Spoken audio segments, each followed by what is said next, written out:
자, 반갑습니다. 이번 시간에는 트레이딩을 처음 시작하시거나 매매를 이제 본격적으로 하고 계신 분들 포함해서 정말 관심을 가지실 만한 재미있는 주제 하나 가져와 봤습니다. 바로 보조지표에 대한 이야기인데 대부분 보조지표를 공부를 하실 때 그러니까 대체적으로 절대적인 수치만 생각을 하거나 아니면 그 보조지표의 특성을 제대로 모른 채 바로 매매에 임합니다.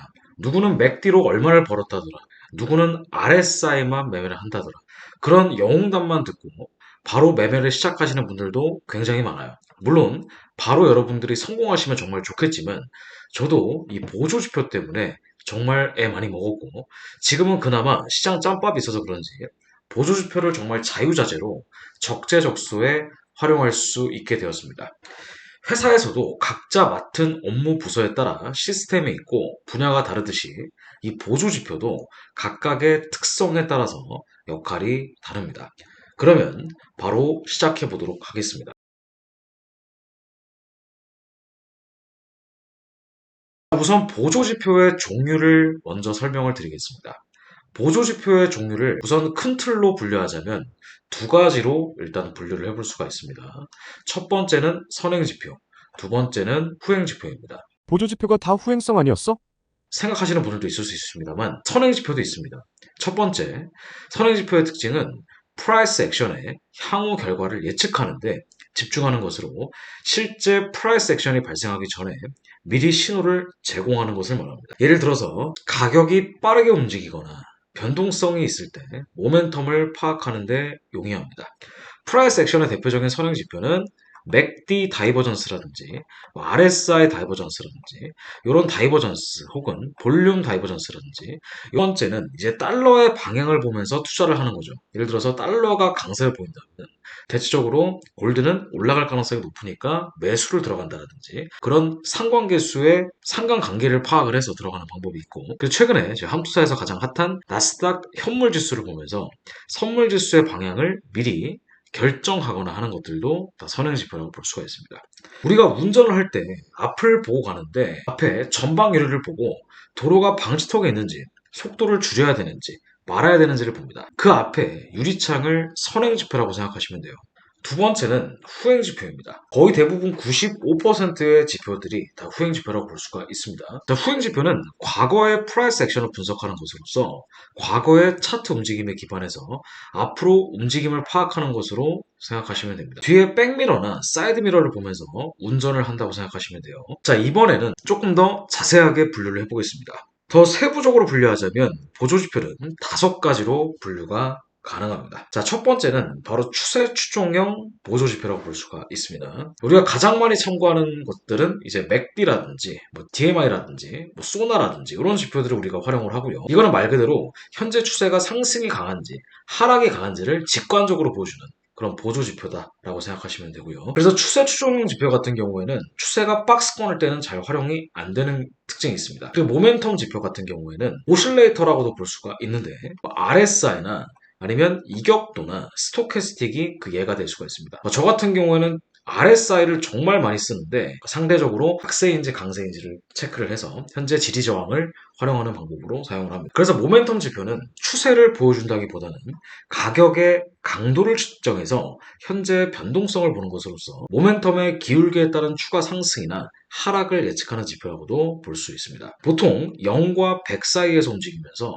스토캐스틱 다이버전스나 RS 다이버전스를 만들어내죠. 세 번째는 바로 변동성. 볼린저 밴드와 같이 변동성이 적은지 큰지를 보는 것을 이야기하며 매매 신호를 파악하기보다는 시장이 현재 매매할 만한 구간, 즉 변동성, 유동성이 들어왔는지 아닌지를 분석하는데 주로 활용됩니다. 대표적으로 ATR이나 인벨롭이나 볼린저 밴드가 있습니다. 자, 네 번째는 가격 지표입니다. 말 그대로 가격의 움직임의 궤적을 보여주는 지표로서 대표적으로 이동평균선이라든지 일목균형표라든지 D마크 이런 지표들이 있습니다. 그리고 마지막 다섯 번째는 거래량 지표입니다. 가격이 급등이나 급락이 나올 때 신뢰할 만한 거래량인지 아닌지를 직관적으로 파악하기 쉽습니다. 대표적으로 거래량 막대 지표나 OBV 같은 것들이 있습니다. 자, 어떠신가요?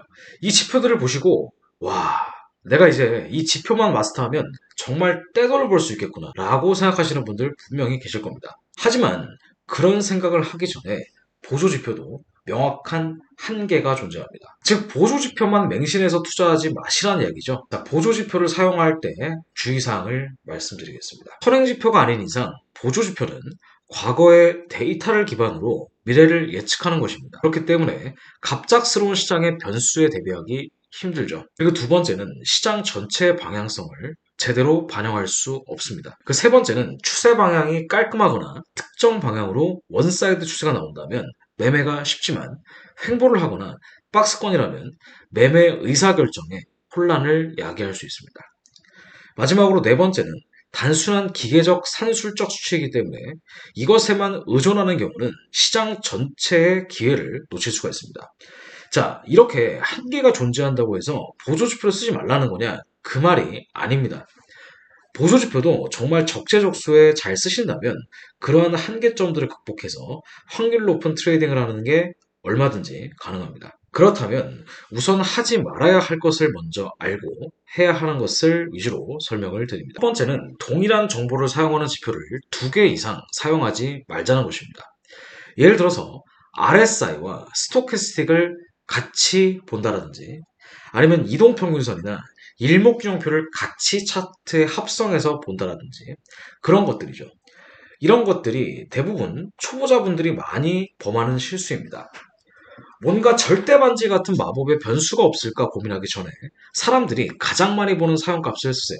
이동평균선도 가장 많이 보는 50일 이동평균선이라든지 20일 이동평균선이라든지 5일 이동평균선이나 100일 이동평균선 같은 것들을 가장 많이 사람들이 봅니다. 무슨 세상에 나만 알 것 같은 144일선이나 이런 거 쓰지 말라는 얘기죠. 맥디도 그냥 디폴트 값만 쓰세요. 스토캐스틱도 마찬가지입니다. 두 번째는 서로 다른 성격의 지표를 결합하라라는 것입니다. 가장 사용하기 좋은 조합이 바로 가격 지표와 모멘텀 지표입니다. 이동평균선과 RSI를 본다라든지 일목균형과 스토캐스틱을 본다라든지 이런 것들이죠. 첫 번째는 제가 이제 RSI를 굉장히 많이 본다라고 했죠. 그래서 RSI 기준으로 제가 추천을 드렸는데 첫 번째는 이동평균선과 RSI를 활용한 방법, 두 번째는 볼린저 밴드와 RSI를 활용한 방법, 그 세 번째는 이제 RSI와 미장 확장 수치. 요거는 저 이제 시가 베팅이라고 하는 함투사에서 지금 교육하고 있는 건데 그러니까 미장 확장 수치가 뭐냐면 선물 가격과 현물 가격이 다르잖아요. 그래서 미장이 오픈하기 전에 선물 가격이 현물 가격보다 위에 있으면 상승이니까 누를 때마다 RSI 저가를 줄 때마다 매수, 고가를 들어갈 때마다 매도를 들어가는 방법. 그러니까 요거는 이제 여러분들이 활용을 하시면 되는데 자 그러면은 제가 본격적으로 알려드릴 게 1번과 2번, 3번은 이제 해당 영상을 제가 따로 링크를 해드릴 테니까 그거 참고해서 같이 보시면 됩니다. 자, 첫 번째는 이동평균선과 RSI를 활용할 건데, 자, 이동평균선은 가장 많이 활용하는 게 노란 색깔이 50일선이고요. 초록 색깔이 100일선입니다.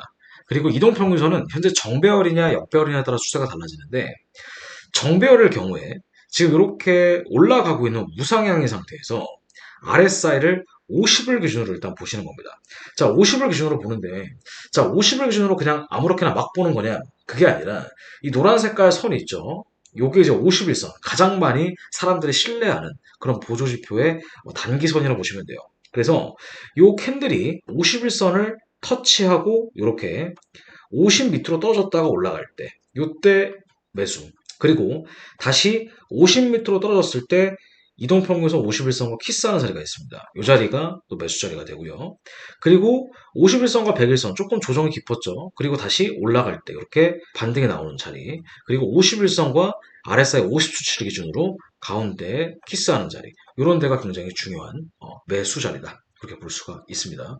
자, 그런데 여기도 키스를 했죠. 근데 이거 같은 경우에는 그냥 올라가다가 전저점을 그냥 뚫으면서 하락으로 떨어져. 이럴 때는 이제 손절을 하시는 거. 어쨌든 이렇게 올라가는 자리에 자리를 다 줬기 때문에 한 4번 정도 추세를 먹고 한 번 정도 손절은 여러분들이 감내를 하셔야 되는 부분이겠죠. 자, 이것도 마찬가지입니다. 역배열일 때는 매도만 진입을 하는데 자, 보통 51선을 기준으로 보시면 좋습니다. 노란 색깔 선, 51선, 51선, 51선. 무슨 말이냐면 반대로 얘기해서 이렇게 RSI가 50 수치를 건드렸다고 해서 이동평균선이 51선 닿지도 않았는데 매도를 들어간다면 조금 리스크가 있을 수 있습니다. 그래서 초보자분들은 51선, 100일선 터치했을 때 이렇게 RSI가 50m 떨어지는 걸 같이 참고로 하시면서 매매하시는 게 가장 좋아요. 여기도 마찬가지로 RSI 50 위로 올라갔을 때 이동평균선 51선 터치, 여기도 RSI 51선 올라갔을 때 이동평균선 51선, 100일선 터치, 이런 데를 우리가 공략하시는 거예요. 그리고 마지막으로 RSI와 볼린저 밴드를 활용하고 있는데, 자, 이것도 잘 활용하시면 정말 괜찮습니다. 자, RSI가 과매수, 과매도. 과매수는 70 이상, 과매도는 30 미만인데, 여기 지금 가려져 있지만 과매도 구간입니다. 자, 그러면 이 볼린저 밴드를 나중에 따로 공부를 해보시면 아시겠지만, 이 볼린저 밴드가 상단을 돌파했을 때는 추세가 굉장히 과장됐다라고 생각하시면 돼요. 자, 그러면 이렇게, 자, 볼린저 밴드를 이렇게 찢으면서 올라갔을 때의 이 양봉의 묶음을 하나의 상승이라고 생각하고요. 여기가 지지선, 여기가 저항선을 생각하시면 돼요. 근데 고가를 떨어졌죠. 그럼 이것만 보고 들어가는 것이 아니라 이 저가 부분 있죠? 이 저가 부분. 이 양봉을 처음부터 찢었던 저가 부분에 이 저가를 돌파하는지를 확인하시고 돌파하면 매도 들어가시면 됩니다. 여기도 마찬가지입니다. RSI 저가를 찍었는데 이 음봉이 볼리저 밴드를 뜯었던 자리 있죠? 찢었던 자리. 그럼 이 부분의 고가를 이렇게 저가를 체크하시고 여기를 다시 양봉으로 회복시켜줬을 때 그러면 이런 데가 매수 자리가 되고요. 이 부분의 저가가 손절 자리가 되겠습니다. 자, 이걸 제가 말씀드린 이유가 뭐냐면 이런 식으로 볼린저 밴드 자, 이렇게 손익절을 이미 잡아놓을 수가 있어요. 자, 이것도 볼린저 밴드 상단을 이렇게 지금 찍고 올라갔던 부분 있죠, 캔들. 그럼 이 부분의 저가를 이렇게 이으시는 겁니다. 캔들이 연속적으로 지금 이렇게 뚫고 올라갔던 자리죠. 그러니까 볼린저 밴드 하단에만 걸려도 다 포함입니다. 자, 그러면 이 부분에서 이 저가 부분을 체크하고 저가 부분이 돌파가 되지 않으면 이제 RSI가 이렇게 과매수 자리에서 떨어진다 하더라도 매도로 들어가는 게 아닙니다. 여기도 마찬가지죠. 이렇게 큰 양봉이 3개가 있어요. 이렇게 지금 여기까지 볼 수 있겠죠. 그럼 이 부분의 저가를 돌파하지 않는 이상 추세가 바뀌지 않는 겁니다. 자, 여기 볼게요.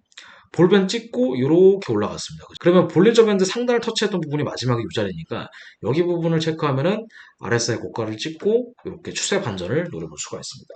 이 매매 기법에 대한 자세한 그런 영상들은요, 저희 한투사의 해외 선물 초급, 해외 선물 중급 이런 식으로 난이도별로 나눠놨으니까 한번 쭉 보시면 거기에 굉장히 자세하게 활용 방법까지 제공되어 있으니까 한번 확인해 보시면 좋을 것 같습니다. 자, 결론입니다. 보조지표 정말 뗄래야 뗄 수 없는 존재입니다. 하지만 이것을 잘 갈고 닦아서 활용을 여러분들이 정말 잘 하신다면 이 험난한 이 트레이딩, 이 금융시장에서 여러분들만의 확률 높은 기법을 만들 수 있을 것입니다. 자, 그러면 영상 시청해주셔서 감사드리고요. 다음 시간에 다시 뵙도록 하겠습니다.